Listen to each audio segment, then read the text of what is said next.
거래량이 폭증하고 땅값이 뛰었다. 투기 행위가 이루어졌을 가능성이 높다고 볼 수밖에 없는 이유겠죠. 아쉬운 건 그간 숱한 의혹 제기에도 불구하고 서산시가 그동안 아무런 조치도 취하지 않았다는 겁니다. 충남경찰이 수사를 준비하고 있는 가운데 서산 지역 땅 투기 의혹의 실체가 드러날지 주목됩니다. 이어서 강진원 기자입니다. 서산시 수석동 한 집원의 등기 사항을 열람했습니다. 지난 2015년 경기도의 한 매입자는 밭 2,200제곱미터를 2억 2천만 원에 사서 2018년 6억 6천만 원에 팔았습니다.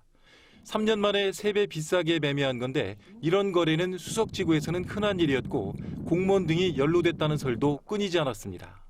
먼저 들어갔다 사서 처음에 즉 LH처럼 그런 소문은 있었는데 과연 누가 거기에 실질적으로는 누가 샀는지는 그 밀접한 관계가 아니면 알질 못하죠.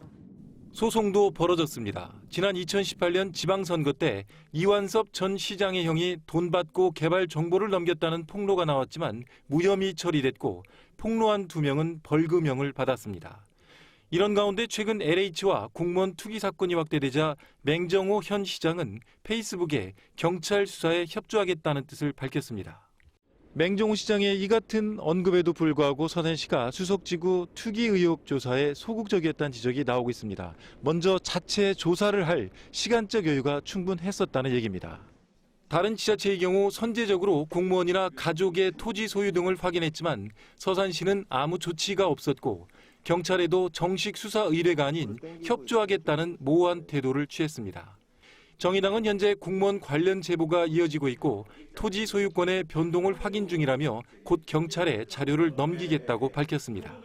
시민들한테 모든 공직자들이 그런 거라 의심을 받고 있잖아요. 그래서 공직자들에 대해서 이제 이런 좀 부당한 면이나 이런 것들에 대해서 좀 털고 나가고 오히려 투명성을 제고할 수 있는 기회라고 저는 보거든요.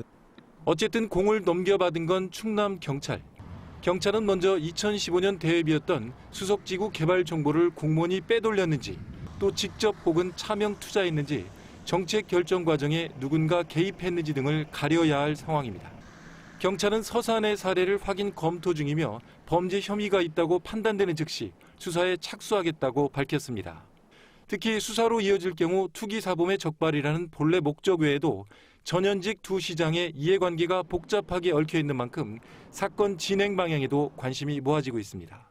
TJB 강진원입니다.